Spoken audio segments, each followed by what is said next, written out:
matagal na kami nakikinig sa'yo. Kasi maganda programa mo. Bukod sa mayroong tinatalakay na tama sa bayan, mayroong humor. At saka bilib ako sa'yo. Kasi minsan parang nagagalit yung babae sa'yo, pero hindi mo pinatulang, cool ka lang. Ang ganda, tinan mo kako yung si Percy kako, magaling talaga. Talagang kako, maganda ka makiharap sa tao. Congratulations, babati lang ako sa'yo at more power.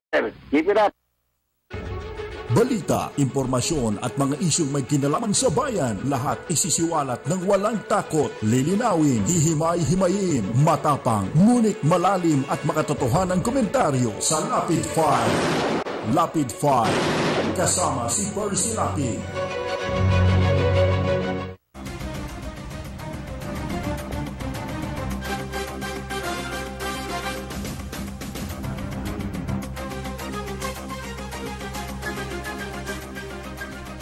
Okay, magandang umaga pong muli. Pagpapatuloy po natin ang ating programang Lapid Fire. Sabayan po tayong napapakinggan ngayon sa DZRJ 8:10 AM at napapanood ng live sa Cable Link TV Channel 7 hanggang alas 10 ng umaga.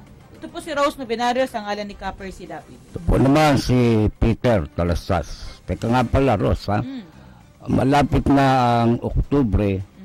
At yan tiniyak ni Presidente Duterte na matutuloy ang barangay election. Oo. Alam mo yan, lagi na pupuspon yan At meron tayong liluwanagin dyan. Bakit to yung barangay election pwedeng ipuspon?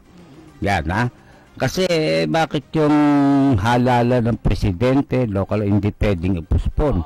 Kasi yung mandate ng Constitution nasa Constitution po yun. Pero yung barangay election, sinabi ng Constitution, meron nga yan, pero Kongreso magtatakda niyan. Ngayon, bakit ganon? Kaya mapapansin nyo, pag ayaw ng Kongreso, walang eleksyon ng barangay.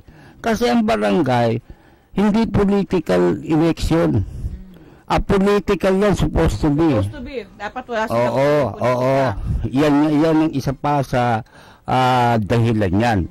At yan kung kailan lang itakda ng Kongreso. Pero ngayon, dapat talaga matuloy na, Rose.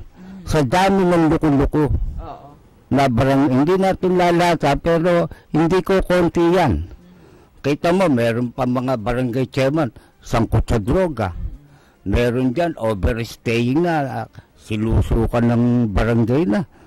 At marami dyan, ginagamit sa politika. Oo, nagpapabayad lalo na dito sa Maynila, no, 'di ba? Alam mo nung nakaraang eleksyon, nakaraang dalawang eleksyon, 2013 at saka 2016, mga barangay officials ang ginamit ni ERAP, 'di ba? Nung araw, massive vote buying. Nang wala pa yung barangay, pagka may eleksyon, merong leader ng mga mayor.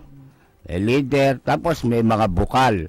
Yung mga bukal niya, sakop niya ng mga political leader. Ngayon, iba nangyari. Ang nagiging leader, ito na mga barangay chairman at saka yung mga kagawad.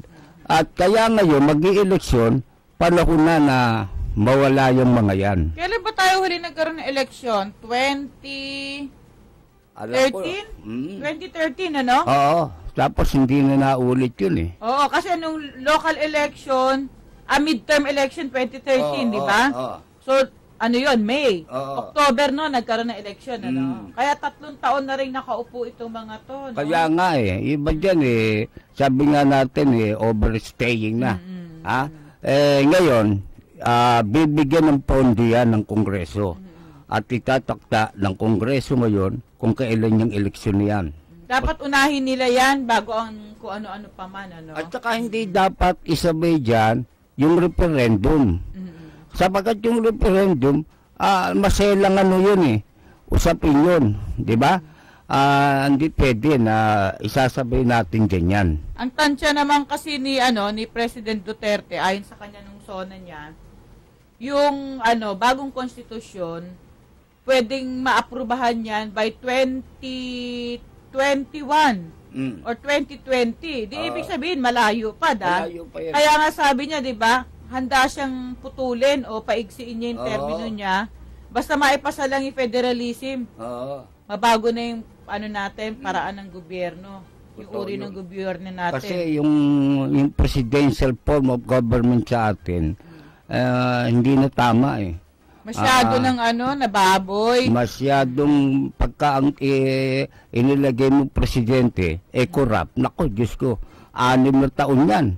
Kaya alam mo, mas maganda yung nakaraan 4 na taon, pero may re-election. Kasi maikli yung 4. Kung luko-luko, madaling na mapapalitan. Ngayon, 6 na taon, magtitiis ka. Kung i-impeach mo, ang tagal. Tawag dito, torture. Torture yan. Talaga, yung panahon ni Aquino, torture kita mo nangyari taon. Diba? Para tayong huminto, ano? Oo. Parang huminto yung buhay natin. Mahaba yung amin. Diyan nakita nila hindi tama. Ngayon, yung sinasabi, pinagpipilian kung anong klaseng gobyerno natin, siguro mas gusto ng iba yung presidential na parliamentary, pero ang ceremonial leader ay presidente. Hindi. Sabi niya, gusto niya. Sa France hindi ganoon Ang presidente makapangyarihan. Pero may parliamentary, may prime minister. Yun nga sabi niya, France model. Ang France model, parang mo si Charles de Gaulle. Oo. Yun ang powerful. Pero may parliament sila. Yan, pwede yan, no? Kung yan sabi natin, i-connecta mo dun sa federalism, tamang-tama yun. Ngayon, ang problema lang, iba ugali ng Pilipino. Iba ang politiko sa atin kaysa politiko sa Britain, sa France, sa Germany. Ito paano itong mga politiko sa atin, di ba? Magiging statement ba yan? Nakamukha ng mga Ako tingin ko dapat magpasala sila ng enabling law para ipagbawal na talaga yung political dynasty. Dahil ako tingin ko, pa nagkaroon ng federal form of government, ang makikinaban diyang unang-una ay mga political dynasty. Di ba? At yan, dapat na pagbabaguhin mo konstitusyon, andun na yun. Andun na yung provision yun.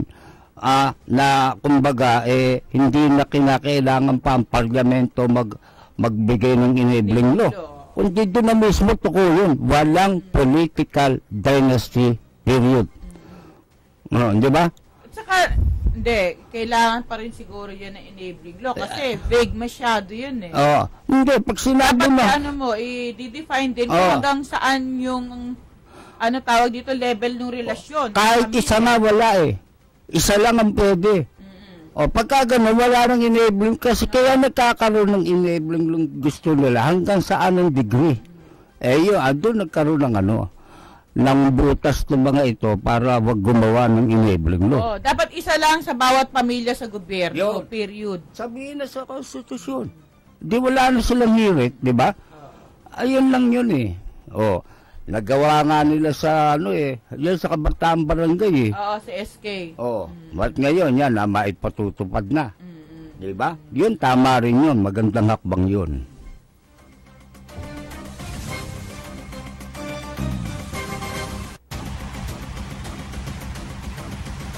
Etong National Security Council meeting, mamaya pong 3:00 to ng hapon, aabangan natin yan, Kasi ngayong 12:00 ng tanghali naman, magmi-meeting si US Secretary of State John Kerry at saka si Pangulong Duterte. Pag-uusapan po nila yung issue ng West Philippine Sea. Kaugnay dito sa naging desisyon ng Permanent Court of Arbitration na sakop ng 200-mile exclusive economic zone ng Pilipinas lahat ng inaangking teritoryo ng China sa West Philippine Sea. So, di ba, ang issue dyan hindi kinikilala ng China yung Permanent Court of Arbitration, lalo na yung desisyon nila. So, feeling nila, kanila pa rin yung inaangkin nila, di ba? Dahil based daw doon sa 9-dash line, na wala namang basihang legal sabi ng PCA. Ang problema kasi dyan, yung Permanent Court of Arbitration. Court of Arbitration, walang police power yan. Wala namang mga sheriff yan Wala namang mga tao yan. Ipagtupad yung desisyon namin. Walang ganun yan. Pero kasi, ang desisyon nung Permanent Court of Arbitration, yung pagmamayari ng Pilipinas ay based dun sa UNCLOS o United Nations Convention on Law of the Sea. So, ibig sabihin, yung batas na yun na pinirmahan ng iba't ibang bansa, yun yung dapat umira. Ngayon, baliwala pa rin yun. Kaya lang magkakaroon ng epekto sa China pagka mismong ang UN na. United Nations. Yan, yung mismong United Nations na ang magkasundo na sabihin talagang sa Pilipinas yan. Ayun, dapat i-compel ng UN and China na sumunod. Oo, pwede silang, ang mangyayari dyan, kung hindi sila susunod, papatawan sila ng embargo. Sanction. Penalty, sanction. Itong permanent court of arbitration, wala silang ganung power. Basta sinabi lang nila, ito tama eh. Kaya ang China, pumapalag, kunyari.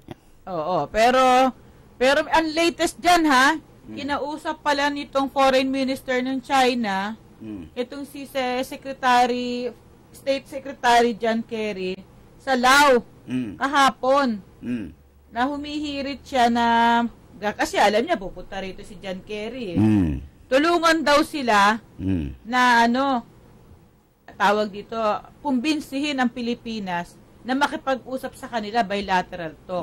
Silang dalawa. Sa totoo lang, alam naman ng China yan na talaga makikipag-usap tayo sa kanila Gusto lang nilang bigyan ng papel yung US. Yung mga lang yan preliminary lang yan, kumbaga kahit nakapag-usap tayo dyan bilaterally, yun din naman decision nila, hindi sila alis dyan siguro magkaroon ng konti modification yan, yung mag-share sa which is na very remote na mangyari yun. Kasi tiniyak ni President Duterte sa mga bisita niya last week ng mga mambabatas na Amerikano na hindi siya magdidesisyon outside dun sa desisyon ng sa pasya ng court ng Permanent Court of Arbitration.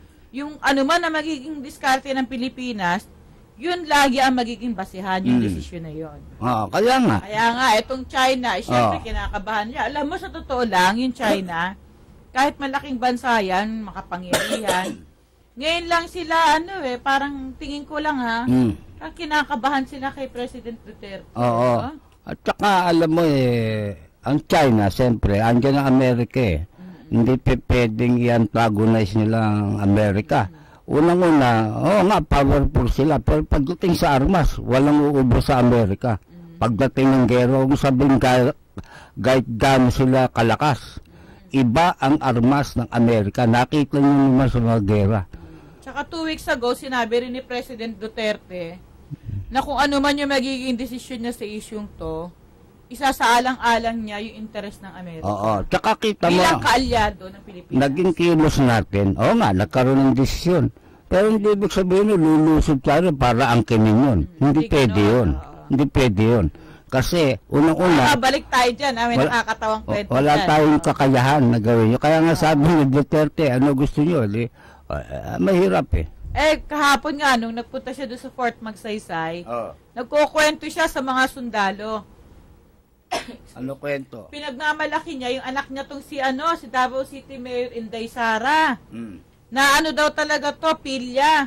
Saka matapang. Tapang yun Gusto daw ni galit na galit daw to si Inday Sara dun sa mga inchik. Dahil nga dun sa pangangamkam dun sa ating Panatag Shoal, dito sa Scarborough Shoal. Gusto raw pumunta doon, tawa daw siya ng tawa. Inaawat daw ng 2 kapatid na lalaki. Siyempre, mga nagbisa-bisaya siya, di ko naintindihan na. Inaano niya, kaya sabi niya, itong anak ko, kita nyo, tapang niya, ganyan-ganyan. Ibig niya sabihin, in jest, sinasabi niya na talagang dapat ipaglaban. Kung yung anak nga niya, mayor, di ba, babae. Ganun katindi yung sentimiento doon sa pagmamayari natin doon sa Panatag Shoal. What more kayong mga sundalo, sinumpaan yung tungkulin, bigyang proteksyon yung Republika ng Pilipinas at saka yung mga Pilipino. Kaya para niya, alam mo, magaling mag-saywar si Duterte. Magaling siyang magaling siya mangumbinsin ng tao pagkausap mo siya. Eto lang si naalala mo tong si Lloyda Nicolas, yung mayamang PhilAm sa Amerika, number 1 supporter ni Marojas siya nung campaign Neto raw June, napasama daw siya sa isang grupo ng mga PhilAm na pupunta kay Duterte para i-congratulate. Sumama siya dahil alam niya hindi daw siya haharapin kung siya lang dahil nga makamar siya Ngayon pro Duterte na siya. nagulat daw siya sa ano, yung pagkatao ba, yung pagkikipag-usap, hindi naman pala katulad nung pinoportray na ano. Oo, iba si Duterte. Ano? Pag nakaharap mo na at nag-uusap kayo, magaling eh. Kahit nga makinig ka lang sa speech eh. Oo. Diba? Hindi mo pa makakaharap ng personal eh. Talagang paniniwalaan mo. Ang pakiramdam mo, hindi ka binobola. Hindi ka mukha, alam mo na iba eh, kung magsalita, bole, di ba? Maganda salita, pero binobola ka lang. Hindi totoo. Oo. Yun ang kaibahan ni Duterte. Magaling, may convincing power siya, no? Gifted siya dun sa kapangyarihang mangumbinse. Oo. Meron siyang ganung, charismatic eh. Oo. Yan ang, kasama na yun. Pagka ikaw charismatic, magaling ka mangumbinse. Sigurado yun. Bihira sa tao yun. Kaya, meron tao, totoo na sinasabi, ayaw papaniwalaan. Kaya talagang mamaya, aabangan natin kung papaano siya makipagtalakayan dito kay John Kerry. Siyempre, alam mo, mabulaklak yan magsalita, no? Diplomatic yan. Oo. Alam mo, pag napapansin ko kasi yung mga transcript ng mga, mga Q&A, yan sa interview kay Kerry, ang ikot eh. Ang ikot sumagot, pero yun din naman yung tumbok eh, no? Ganun yun. Sabi ko, ano kaya to, uubra kaya to kay Duterte mamaya? Katulad kasi nung sinabi niya, di ba, may isang ambassador na nabuisit siya eh. Dahil doon sa climate change, di ba? Sa treaty. Sabi niya, kayo mayayaman na kayo eh. Andiyan na kayo sa taas eh. Tapos hihigpitan nyo eh. Paano kami mga nasa baba na maliliit pala na gusto umunlad? Yun yung naging tapos, napaka-basic, ibigyan nyo ng anong regulasyon. Restriction. Hindi tama. Bakit ngayon lang kayo nagre-restrict, nandun na kayo. Oo. Maunlad na kayo. Paano nga naman daw yung balak niyang magtayo ng mga pabrika sa iba't ibang lugar? Balak niya ng maging industrialize yung Pilipinas, di ba? Para ma-decongest din naman itong Metro Manila. Para hindi lahat ng tao dumadayo rito para magtrabaho. May text tayo. Sa may kanto daw ng Pedro Hill, LRT, sa may stoplight, dapat tuloyin ng LTO, LTR Pauli, ginagawang paradahan ng kolorum. Ban na private yung plaka. Isipin mo yan, ha? Nakakasagabal daw sa traffic. Dapat dyan, itowing. Salamat po, sabi ni Marvin Kapili ng Tondo. Alam mo, hindi lang dyan sa dami niya, sa buong Maynila. Sus Mariosep. At saka may ibang style ngayon ng mga barker, ha? Makita pa lang sa kabilang side yung UB Express, sinasakyan na agad sa harap pag nakitang walang laman. Pipilitin. Pipilitin silang magsakay dun sa isang sulok ng malaking racket yan. Oo, tapos yung pulis nakatunganga lang doon, yung pala kolektor yung yung barker. Sa Quiapo, maraming ganyan. Kasangkot dyan, malaking racket yan. Okay, ito sabi naman ng 9810 ang 4 last numbers. Sa tingin ko, kay napaiyak si Press Secretary Andanar kasi nung binasa niya yung nilalaman ng SONA, wala namang adlib. Excuse. At maganda ang script. Kapag, pakitaas po, kapag diretso ang basa, sabi niya, maganda raw yung script, pag wala namang adlib, diretso basa, sabi niya. Kaso nga, adlib si President Duterte, kaya itong mga tangang tao na to, yung adlib ang napansin, hindi yung magandang nilalaman, sabi ni JC ng Las Piñas. Tama. Kasi, yung adlib naman, on the spot mo lang magagawa yun eh. Yan. Sabi naman itong 9808, yang kasing mga kontratista ni President Rodi. Ibig sabihin yung kontratista yung kumukontra. Baka kala nyo, kontraktor, ha? Hindi, mali yun eh. Tulad niyan si Lacson, mga KSP, umaamot ng atensyon. Wala namang wenta ang sinasabi. Ang dapat nilang gawin, magpresidente muna sila at maboto ng mahigit 16 million at saka sila dumaldal, sabi ni Mang Gustavo ng Tondo. Alam mo, bukang bibig ni Erap yun. Pag-presidente muna kayo. Maraming beses na sabi niya. Kung ako naman, sige, presidente ka nga, napatalsi ka naman, nakulong ka pa, convicted ka pa. Ito, sabi naman ni 7402, isa ako sa mga Pinoy overseas listener nyo sa programa nyong Lapid Fire. Nakabase po ako sa Amsterdam, Netherlands. nag-uumpisa ng umepal ang Supreme Court sa pagkontra sa Duterte administration. Pinatapos lang ang sona ni President Duterte. Dapat huwag hayaan ni President Duterte na umepal at mag-umpisa mag-destabilize ang kasalukuyang administrasyon. Mabuhay si President Duterte. Ako po si Mona ng Amsterdam, Netherlands.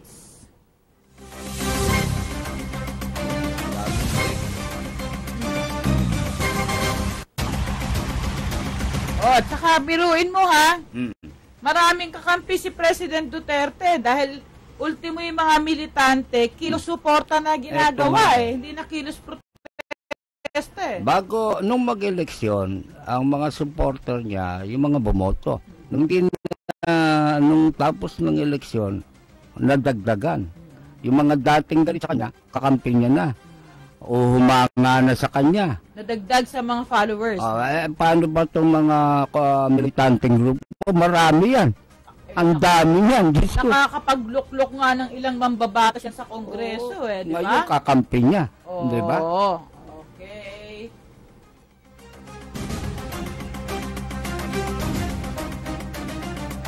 Basahin po natin itong isa pang text. Mula sa 3282 ang kanyang last 4 numbers. Good morning. Anong klaseng merong pag-iisip ang Supreme Court? Iba na mga desisyon nila. Maraming snatcher na menor de edad dito sa Tandang Sora. Babalik na naman sila. Diyos ko, sabi ni Aling Lu. Yan. May punto yun. Paano ngayon yan? Di ba? Yung mga rugby boy, snatcher, menor de edad. Paano mo paghihiwalayin yan? Saka yung mga estudyante naman, no? Medyo magkakaroon ng bagong dyan, approach.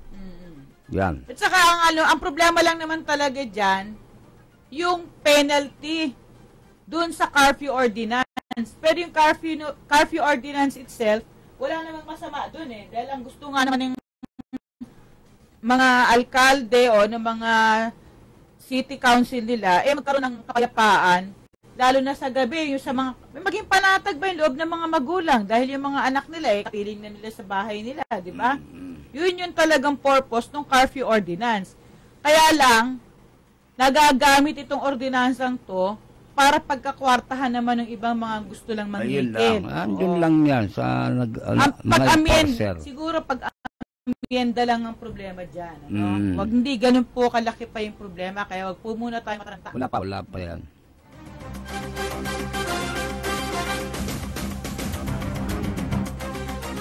Ito naman sabi ni 3642 ang kanyang last 4 numbers.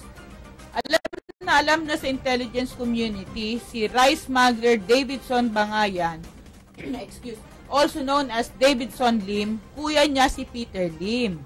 Drug lord talaga yan. Pakitaas po. 3 beses nang na-implicate name niya. Masyado namang too good to be true ang alibi niya. Ang sangkap po ng Shabu ay ephedra. Galing yan sa halamang mahuwang. 5,000 taon na yan nilang ginagamit sa China para pampalakas. Kaya lahat ng drug lord dito galing ng China. Kaya magandang kakausapin ni Duterte ang China. Huwag na mag-export ng ephedra sinica sa Pinas. Pati sa mga supplements, ginagamit yan, sabi ni J.M. Pabular. May ganun pala. Tama, may salita nga si Duterte. Minsan gusto ko usapin, bakit ganun? Oo. Diba, kanyang tanungin daw sa China, kung bakit yung kanilang mga mamamayan, drug trafficking ang ginagawa rito sa Pilipinas. Diba? May point siya doon. Yun daw, sabi naman ng 3642. Sige. Arbitration case po, referee lang yan. Tayo pa nga po namili ng arbitrators dun. Nakasadya ang clause bilateral bago magsuhan. Mali ang ginawa ng tutang si Pinoy. $4 trillion na public debt ng US sa China. Okay. Sabi niya, malaki daw ang utang ng US sa China, kaya parang hindi daw bagay na maging arbitrator. Okay, sabi naman ito ni 3642, ang last 4 numbers. Si Duterte, Chinoy yan. Di masama ang China, pinasama lang ng media. Agresibong China, ayaw natin ng joint oil exploration. Pero sa Malampaya, pumayag tayo. 90% US, UK owned. Pakitaas po. Ay, okay. Sandali po habo, itutuloy natin yung pagbabasa ng ating mga text messages. Nasa linya po natin ngayong umaga si Communications Secretary Martin Andanar. Sandali lang po. Good morning, Secretary Martin Andanar. Si Rose Novenario po ito. Kasama po natin si Peter Talastas. Magandang umaga, Secretary. Good morning, Rose. Good morning, Peter. Magandang umaga po. Okay, ano po yung ating mga pinagkakaabalahan ngayon? Ngayong darating si mamaya-maya lang, si US Secretary of State John Kerry, magmi-meeting sila ni President Duterte, di ho ba?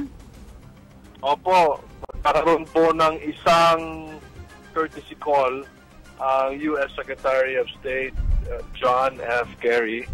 Mamaya, gusto kasi ng tanghali, meron kaming isang lunch na lunch meeting, na lunch courtesy call yung hapon. Tapos mamaya po about 4 p.m. ay meron din pong darating na mga local chief executives sa Malacanang. Okay. Secretary, meron po bang maasahan tayong joints? Maglalabas po kayo ng joint statement ang Malacanang at saka itong kampo po ng US State Department matapos po yung kanilang meeting? Na usually po ay ginagawa pag may mga ganyang pagbisita yung mga top diplomats Well, yung pagbisita naman ni US State Secretary John Kerry ay isang normal lang naman ito na pakikipag-ugnayan ng dalawang bansa bilang allies, no? At bilang mga bansang merong mutual defense treaty. And it has always happened in the past also. Kung ano yung pag-uusapan, yun ang hindi pa ako privy. Maalaman natin mamaya. Okay po. Ito pa si Peter, meron pong Secretary, kumusta na po ngayon ang relasyon ng Presidente Duterte at saka ng media? Alam natin, medyo maluwag na yata. Wala nang boycott. Maganda yung nangyari after ng State of the Nation address kasi nagkaroon ng dinner yung mga miyembro ng media na nag-cover po Presidente Duterte nung panahon ng kampanyahan. So, if we look at the actions of the President, siguro, gano'n na nga siguro. Dahan-dahan nang natitibag itong mga pader. Itong mga pader na nag-iibalay sa media at sa ating Pangulo. Dahil nga sa nangyari nung June 2 na nagkaroon po ng tampuhan. Ito po natin nakikita ngayon ang pagiging statement ni Presidente Duterte. Di ba, Secretary? Alam nyo, Peter, tama ka. Tumpak na tumpak. Kung titingnan nyo nga, bago pa nangyari yung dinner na kasama yung mga kapatid natin sa media, ay pinirmahan po ng Presidente ang ating Freedom of Information Executive Order. So, yun pa lang. Napanood nyo naman siguro yung State of the Nation address at nabanggit din po ng Pangulo na sa pamagitan po ng isang Presidential Task Force Against Media Killings, no? Yun sana itatanong ko.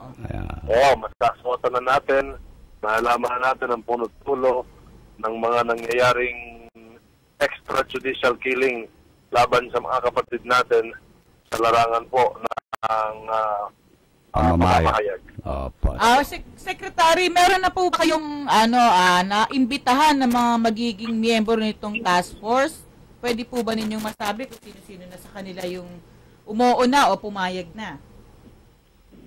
Well, Rose, yung sigurado ako dito sa parte po ng gobyerno, nandyan po yung Philippine National Police, nandyan din po ang NBI. Department of Justice, the NBI, at sa larangan po naman, Sa bahagi po naman ng media, ay meron din po tayong makakatuwang na mga organisasyon at kakausapin po natin sila, yung NUSJP, KBP, at iba pang organisasyon. Na tumulong din po sa sa pagbalangkas ng Freedom of Information Executive Order, 'di ba? Tumulong din sila. Tumulong po si Malu Mangahas at ang Right to Know, Right Now group na meron pong may 106 na pong miyembro o organisasyon sa ilalim po nitong Right to Know, Right Now umbrella organization. So ito po, sama-sama po tayo na magtutulungan at ang Presidente napaka-sensitive po na Pangulo na pati ito po ay hindi niya nakalimutan at hindi siya dalawang isip na aprubahan itong mga polisiya na ating inilahad po at ating ipinakita po sa ating Pangulo bilang kalihim ng Presidential Communications Office. Opo. At saka, tanungin ko lang po, kasama po ba dun sa maiimbestigahan, yung po naman sa mga may kinalaman dito sa campus journalist killings? Kasi, di ba, may mga napapaslang din naman mga campus journalist. At makakasama po ba yung halimbawa, yung CEGP, yung College Editors Guild of the Philippines, dito po sa task force? Oo. Yun po ang babalangkasin natin kasama ang iba't ibang grupo na nais sumama dito sa Presidential Task Force Against Media Killings. Pangunahan ko po ito, antayin lang natin na mapirmahan itong administrative order ng Pangulong Duterte. Doon natin pag-uusapan lahat po ng mga detalye. Ano yung mga pwedeng isama, pwedeng hindi, ano yung mga pwedeng gawin, ano yung pwedeng hindi. At saka may special mention sa sa SONA, yung nauna yung binanggit dito yun naalala nyo ba? Wala pa yung inauguration na ikwento nyo na sa amin yung tungkol dito sa BBC, BBC-like na operation nitong PTV4 sa Radyo ng Bayan, Tayo po ay nagagalak, tayo po ay natutuwa. At tayo po ay, sabi nga nila, naiyak. Oo nga.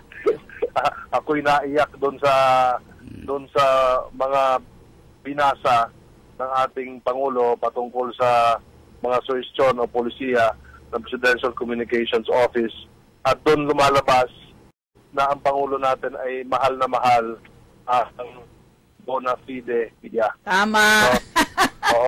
So, bona fide, talagang may diin, Oo. Opo. So, ganoon lang po yan, Rose, At Peter. Opo. At tayo naman, ako bilang mamahayag, 24 years, alam ko naman ang damdamin ng mga kasama natin, alam ko naman ang pangailangan ng mga kasama natin.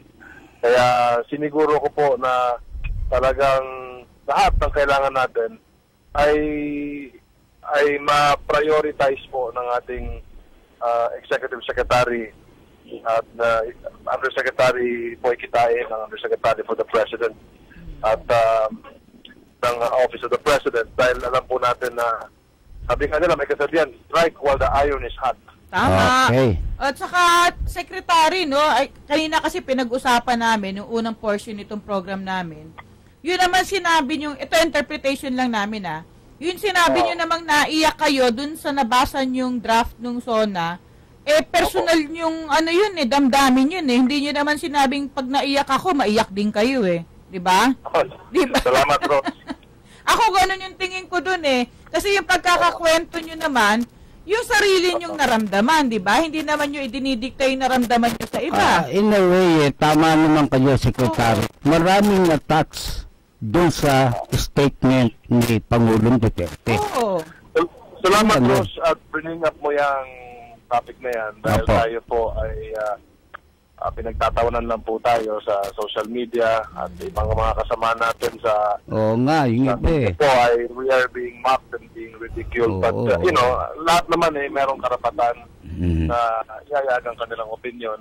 Pero ganito lang po yan, ang sinabi ko po ay ako'y naiyak. Kaya nga. At ako po talaga yung naiyak. At hindi ko naman sinabi na maiiyak kayo. Oo, tama. Yun nga, di ba? Precisely. Nga po sinabi namin. Ayun nga yung sinabi namin Hindi ko naman sinabi pag umiyak ako, umiyak din kayo Tapos tapos ganito lang po yan, no? Napakasimple po. Ang isang emosyon po ay very subjective. Opo. Subjective yan. Now, marami pong binanggit ang ating presidente na tagos sa puso. Yun eh. At isa dito yung pagpapahalaga niya sa mga drug rehabilitation center. Meron din po ako mga kamag-anak na narulong sa droga. Yung sinabi niya po na bigyan po natin ng human rights, yung vulnerable, yung may human rights approach sa pangailangan natin sa kalusugan, edukasyon, pagkain, tubig, pabahay. Yun po, at yung unilateral ceasefire sa Mindanao, sinabi niya po ay alam nyo, we cannot metals and cash incentives. Ayak din po doon sa mass transportation in Mindanao. Tagal na po naming taga Mindanao kayo no? Sa Mindanao, taga Cagayan de Oro at Surigao po ako, doon ako lumaki. Kaya naiyak din po ako doon. Naiyak din po ako lalong-lalo na nung sinabi ng Pangulo, binanggit niya yung magkakaroon ng kauna-una ng Muslim TV. Yung Lumad TV. At ang aking damdamin po, ay ganoon na lang po para sa ating mga lumad, mga kapatid nating Muslim, dahil ang mga ninuno ko po ay Muslim. At ganoon din sa Task Force Media Killings, dahil ako po ay taga-media, at meron din po tayong mga kaibigan na naging biktima nitong mga extrajudicial killings. Yung rice subsidies para sa mga mahihirap, yun po. Well, ito ay personal, no? Ito ay sa akin lamang. Bilang isang Pilipino at bilang isang empleyado po ng gobyerno at miyembro ng gabinete ni President Duterte, it's only me, it's subjective. Yung iba po, kung hindi po kayo naiyak, problema nyo na yun. Problema nyo na yun. You're right. Problema na nila yun kung di sila maiyak, di ba? Okay. Yes, but I put to heart all of these policies na binanggit po ng Presidente, and I carry this with me as a public servant. Dahil po sa ganitong emosyon na meron ako para sa bansa, para sa bandila, para sa bawat natin. Ito po ay magiging gabay ko para sa isang tunay na serbisyo para sa bayan. Okay. Okay, tama. Oo, okay. Ano kayo dyan? Sinusuportahan namin kayo dyan sa mga ganyang advocacies nyo, no? Kaya, nako. Sabi ko nga kay Mike Enriquez, hindi lang ako umiyak. Pagpasok ko ng banyo, doon na ako naglupasay. Okay, Secretary. Okay, Secretary. Maraming salamat po. Sa oras na binigay niyo sa amin. Busy kayo. Salamat po. Salamat, Rose at Peter. Mabuhay. Salamat po. Okay, thank you. Good morning. May nagtatanong.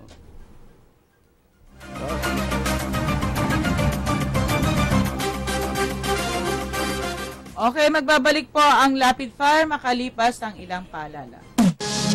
This is HRI TV. What can you say in 1 minute?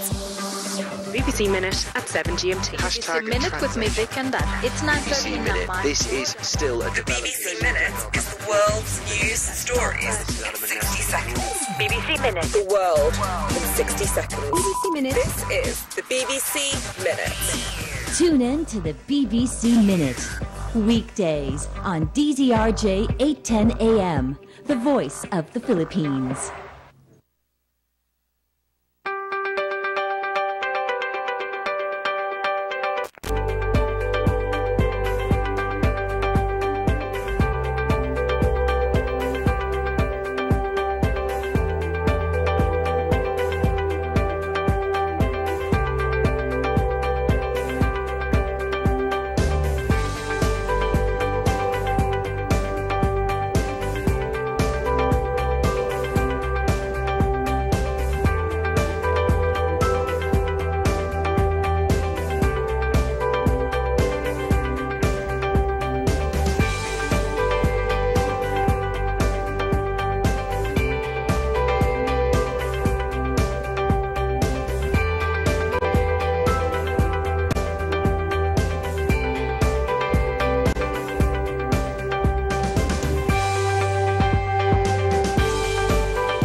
tag-ulan na naman. Sigurado, uso na naman ang baha. Maging handa, lalo na kung bahain ang lugar ninyo. Dapat laging ready ang emergency kit. Laman nito ay pagkain, tubig, gamot at damit na magagamit hanggang 3 araw. Kung may alagang hayop, samahan din ito ng kanilang gamit at pagkain. Tandaan, paghandaan ang sariling kaligtasan. Isang paalala mula sa A-Tri-Media Broadcasting Network.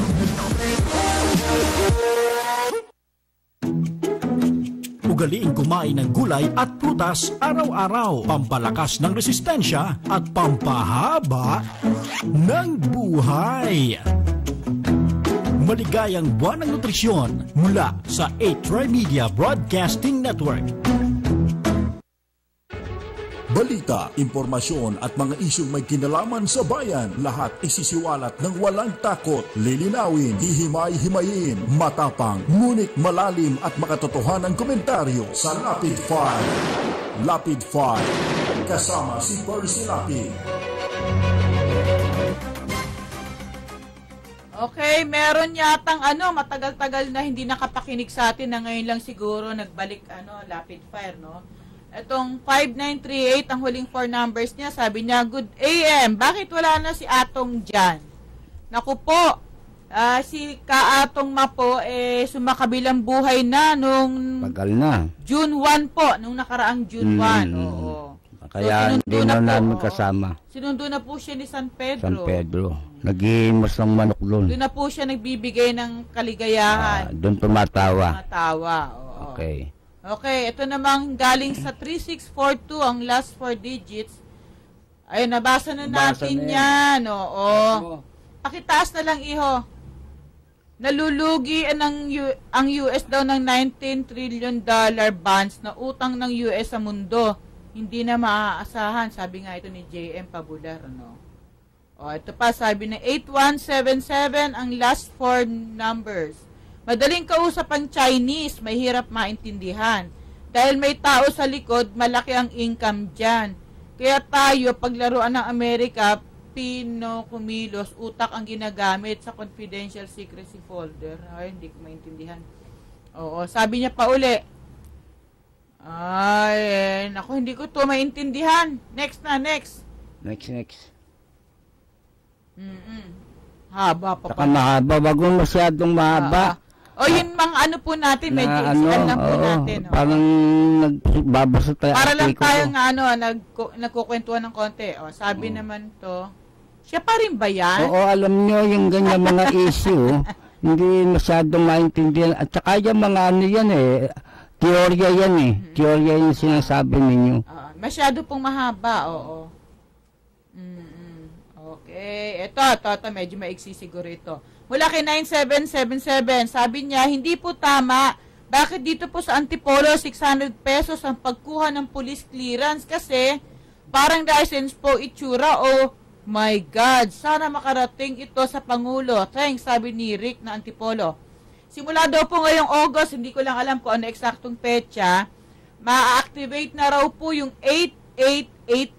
Yung po yung ating numerong idadial sa ating mga cellphone. O doon tayo magte-text para iparating yung mga sumbong, yung ating mga hinaing sa palasyo. Sabi po yan ni President Duterte nung sona niya, di ba? O, ito pa. Sabi ng 2788, mga kalapid file, napakaganda ng speech ni President Duterte. Nakakaantig ng damdamin at pinakita niya ang pagmamahal sa bayan at taong bayan. Sabi niya, love one another para magkaroon ng katahimikan at pag-unlad ng bayan. At sabi niya, tawanan kayo ng tawanan, makinig kayo. At parang ama siya na pinoproteksyonan ang mga anak niya. If there is no service, there is no greatness. Sabi ni Lito J. ng Mandaluyong. Ang dami nating text. First, galing sa 4545. Tama lang na matuloy talaga yung eleksyon sa mga barangay na ang karamihan ay mga kawatan at mga traidor sa bayan. Tulad na lamang dito sa lungsod ng Maynila. Karamihan dito ay mga barangay kupitan at tunay na mga walang hiya. Na tulad naman ng mayor na Kulorom na si Mandarambong Erap Estrada na talagang salot ng lipunan. Maraming salamat po, sabi ni Katropang Donald Nantundo. Sabi naman ito ni 2491, bakit hindi bigyan ng pwesto ni Presidente Duterte si Mayor Alfredo Lim? Malaking tulong si Mayor Lim. Ano to? Sabi ni, Berter Lim ng 13 Martires, Cavite. Hindi po natin alam kung ano. Kasi may, may pending pong petisyon saka protesta tong si Mayor Lim laban kay ERA po. Saka 1 year pa kung sakali. Oo, kung sakali pong mabibigyan siya ni President Duterte ng pwesto, maghihintay po tayo ng hanggang June 2017. Kasi 1 year ban siya. Okay, sabi nitong 6298, salamat na lang kinasihan ng Diyos ang naluklok ay si President Duterte. Pambihira siya sa lahat ng kumandidato. Less 1 month pa lang, malaki na ang pinagbago. Thanks and more power, sabi ni Ace Santiago ng San Leonardo, Nueva Ecija. Layo Sabi naman 6298, sabi niya, salamat na lang. Ito na yun. Naulit. Oo. Up and away tayo ulit. Sabi uli ni 4545, pinalinis kunwari ni Mandarambong ERAP yung Divisoria, pero nasa gilid pa rin ng kalsada yung mga pasaway na vendors. Lalo na rin doon sa may Carriedo sa Quiapo na patuloy na sarado sa mga baboy na vendors. Patunay lang talaga na ubod ng baboy ang si ERAP, kaya sana lang ay matapos na talaga yung mga kawalangyaan at tunay na maisama na yan sa paglibol ng mga masasama. Sabi ni Katropang Donald ng Tondo. Okay, yan. Maraming salamat po sa mga nagte-text at 10 minutes na lang. Maganda yung interview natin kay kay Secretary Danar, At marami siyang nilinaw diyan. Unang-una na nga yung sa mga taga-media, open na ngayon. At si Presidente Duterte. May posibilidad daw kasi na sabi ni Presidente, na maging at least once a month. Iyon, malaking bagay. Kanyang baka sakaling at least once a month, magkaroon na ng press con uli. At saka yung mga sinasabing bona fide, na taga-media. Dapat maintindihan nyo, malawak yung salitang yun. Hindi ka may ID ka, hindi ka sumusulat ka, bona fide ka. Pagka yan ay ginagamit mo sa hindi tama, household din ang dating mo. Kasi sa journalism, di naman kasama yung pangingikil. Oo, napakasama yun. So kung yung pagsusulat mo, ginagamit mo sa pangingikil, hindi ka journalist. PR ka ng kung ano-ano. Alam mo di ba, ang sabi nga ni President Duterte, believe siya dun sa category 1 niya, yung crusading. Yung crusading. Yung may advokasya. Oo, yun talaga. Very, very professional yun. Hindi sumasama sa mga yun. Kalokohan. Kung ano lang talaga yung trabaho, magbulgar, magsulat, magulat, yun lang. Hindi attack and collect, hindi yun nambablackmail, hindi yung sumasama sa... Hindi nakikipagsabuatan sa mga kagaguhan para gipitin yung kapwa niya taga-media, di ba? Ito naman sabi ni 8177 ang last 4 numbers. Hindi ako umiyak paano tinitignan ko ang galaw mata, salita, makatotohanan, hindi rin mahilig magpapogi. Kaya bilang isang pangulo, saludo po ako sa inyo, sabi niya. Oo. Alam mo, marami isa pa yung mga yung pagtawag dito, pag ikot-ikot ng mga camera, iba't ibang angulo habang nagsasalta si Duterte, kagagawa ni ni Director Brillante Mendoza. Hindi wala ako nakikitang masama doon. Wala. Alam mo, ginagawa rin Issue. Wala. Masama ron. Kung iintindihin yung mga cinematic, art yun. Art yun, hindi walang masama doon. Oo. Masama, nagsasalita, kinuna sa likod. Sa iba-ibang anggulo, maganda nga yun Oo. Diba? At isang tao, hindi napapagod sa isang anggulo lang. Oo. Hindi tayo para mga tuod na nakatitig lang sa isa't isa, di ba? Ito naman, 4166 ang last 4 numbers. Hayang si ERAP talagang pinabayaan ng Maynila. Grabe ang naging basura at kotongan. Bakit ba nanalo ang ungas na yan? Sabi ni Bert ng Tondo, Manila. alam mo na kung bakit. Oo, at hindi talagang nanalo yan. Nandaya yan. Oo, kaya nga may... Malalaman natin ang magiging resulta ng COMELEC dyan. Ha? Yan. At saka yung tawag dito, pwede pala niyan linisin. Yung Maynila, di ba? Actually, pang photo op lang yan, photo opportunity lang. At saka hanggang ngayon, yung Carriedo, Avenida, Recto, marumi pa rin tambak ang illegal vendor dyan. Tsaka yung basura, Ewan ko, kung bakit hindi malinis yan, na kamukha ng ginawa nila. Baka malaki usapan nila dyan. Yan. Tsaka pinabayaan niya talaga yung paglipanan ng mga illegal vendors dahil kinolektahan nila eh. Oo. Diba? Sino ba nagpagawa ng mga hawla na ikinalagbag sa kanya? Diba? Sila rin nagpagawa niyan eh. Oo. Kaya nga nagkaroon yan eh. Kaya hindi siya pwedeng basta-basta na lang naghuhugas kamay. Tsaka sino naman ang lolokohin niya? Alam mo, sabi nga lagi ni President Duterte, wag niyo akong lokohin. Diba? Hindi niyo ako kayang bulahin. Kahit anong paikot-ikot ng sabihin niyo. Pag di kayo nagsasabi ng totoo, alam mo yan. Kaya lang naglinis si Erap nung marinig si Duterte na binabati ko siyang basura. Itong mga mayor nga naman, yung ilan, malaki intelligence fund, discretionary fund, basura lang. Takot Hindi maasikaso. Yung sinabing kilkilin, yung kung saan napupunta yung intelligence funds at saka discretionary fund, bigla nagpalinis ang lolo mo. Oo, biglang-bigla yun.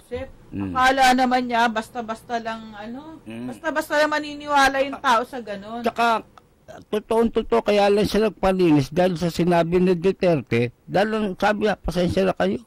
Di ba? Yan ang gusto ni ng presidente. Gusto niya pa magalit yung vendor kay Duterte. Ibig lang, at saka una nga, kaya lang siya umaksyon dahil takot siya kay Duterte. Pero hindi pa rin taos sa puso yun, tagos sa bulsa yun, hindi sa puso. Dahil, paano yung mga binigay na goodwill money ng mga vendors, di ba? Hindi totoong naawa hindi totoong mahal nga mga vendor. Ang mahal nga yung binibigay niyan. Ang mahal nga yung pera niyan. Ang nila sa vendor, yun ang mahal niya. Kasi alam mo, hindi ito yung inaasahan nating employment na ipinangako ng mga politiko di ba? Yung magtatrabaho yung maliliit na tao para ibigay sa kanila? Yung ba yung klase ng employment? Alam mo ba, malaking sindikato yung mga vendor dyan. Dyan, maraming, isang tao lang ang daming pwesto. Yan, malalaking klaseng mga vendor yan, baka kala mo. At yan ang mga nandyan sa Quiapo, Carriedo, Avenida. Isipin mo, ang daming pwesto yung mga yan. Kaya sindikato yan, kala mo ba, sinasabi, maliliit na vendor yung mga nagtitinda lang ng sigarilyo. Kung makikita mo, parang department store lang ito niya. Ang dami. At saka, alam mo, sa totoo lang, hindi tayo galit sa vendor kasi natin yan, kababayan natin yan, kailangan maghanap buhay, may pamilyang binubuhay. Naiinis lang po tayo dun sa mga politiko o iba't ibang grupo, sindikato na gumagamit sa kanila para pagkakitaan. Sila'y nagpapakahirap na nakabilad sa araw, nauulanan, di ba? Biro mo nagtitinda lang ng tawas, ng garter, ng pardible sa bilao. Kukutungan mo ba naman yun? Di ba? Asan yung puso ng mga Yan ng mga opisyal ng gobyerno na nagpapasasa, pero yung bumubuhay sa mga pamilya nila, yung mga ganong klaseng tao, di ba? Ikaw ba, Erap, nagdadaan ka sa loto, hindi nakikita yung mga taong nakabalanda sa ilalim ng flyover? Protection racket. Yan ang lakad dyan. Kaya nga alam mo, pag susukatin mo yung mga vendor na yan sa buong Maynila, malaki pa sa Mall of Asia yan. Yan ang kinikita niyan araw-araw, baka kala mo. Kawawang-kawawa yung mga vendors, sa totoo lang. Hindi po tayo nagagalit sa kanila. Naaawa po tayo dahil ginagamit nga sila ng mga politiko. Kinikikilang kayo. Sindikato. Good morning po, sabi ni 6246. Sayang po ang curfew, napaka-useful po talaga ito. Subalit may ilan po talaga na ayaw ng mapayapang pamumuhay at humirit pa ng TRO. Gusto nyo Pakitaas. Gusto nyo talagang mapariwara ang ating mga kabataan. Puro kayo pagtutol sa mga magagandang balak ng ating presidente. Thanks po sa inyong programa. Mabuhay po kayo, sabi niya. Okay. So, kung mabubuhay po kami, mabubuhay din po kayo. Oo, ganyan yan eh. Hanggang bukas po uli, makakapiling na po natin si Percy Lapid. Alam mo, totoo lang, itong panahon ngayon, dapat po maging mapagmasid tayo sa ating paligid, ha? Hindi po tayo basta-basta nakikinig sa mga naninira sa gobyerno. Dahil kung maganda yung hangarin, suportahan natin, di ba, Ma'am Peter? So, hanggang bukas pong muli, ito po si Rose Novenario, ang tabayanan po ninyo, ang pagbabalita ni Melchor Balawas, at susunod po ang programang Shalala and Friends hanggang alas 11 sila, no? Oo. Hanggang 11 ng umaga. Ito po si Peter Tolaswas. Hanggang bukas. Mga pangunahing balita at impormasyon na dapat ninyong malaman, mga kabulukan, pasisingawin at isisiwalat sa Lapid Fire. Makabuluhan at makatotohanang komentaryo para sa kapakanan ng bayan. Ihahatid sa inyo ni Percy Lapid, Lunes hanggang Biyernes, alas 9 hanggang alas 10 ng umaga. Samahan si Percy Lapid sa Lapid Fire dito sa DZRJ 810, hatid sa inyo ng 8 Tri-Media Broadcasting Network.